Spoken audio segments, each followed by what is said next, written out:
মার্কিন president Donald ট্রাম্পের পাল্টা শুল্ক ঝড়ে বিশ্বের আর্থিক খাত চাপের মুখে পড়েছে বলে জানিয়েছেন আন্তর্জাতিক মুদ্রা তহবিল IMF।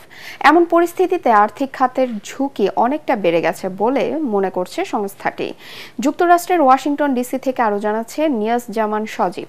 America First seeks to expand U.S. leadership in international institutions like the IMF and the World Bank. মার্কিন প্রেসিডেন্ট ডোনাল্ড ট্রাম্প ঘোষিত শুল্ক ঝড়ে টালমাটাল বিশ্ব অর্থনীতি।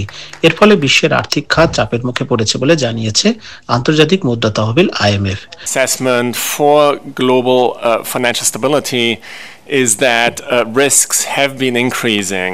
পরিস্থিতি মোকাবেলায় উন্নয়নশীল দেশগুলোকে রাজস্ব সংগ্রহ বৃদ্ধির পরামর্শ দিয়েছে IMF। সংস্থাটি বলছে গত কয়েক বছরে উন্নয়নশীল দেশগুলোকে উচ্চ সুদে ঋণ করতে হয়েছে।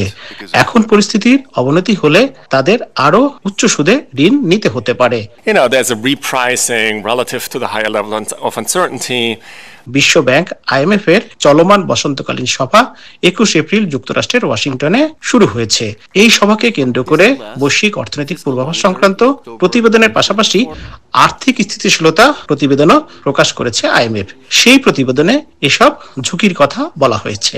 বিশ্ব অর্থনীতি, বিশ্ব পরিস্থিতি, সেখানে হয়তো বৈশ্বিক মন্দার যে কথা বলা হচ্ছে সেটি হয়তো হবে না, প্রবৃদ্ধির হার বাড়তে পারে, বিভিন্ন দেশের অর্থনৈতিক সংকট তৈরি হতে পারে, সেগুলো কিভাবে মোকাবেলা করা যায় সে বিষয়ে মূলত আলোচনা হবে।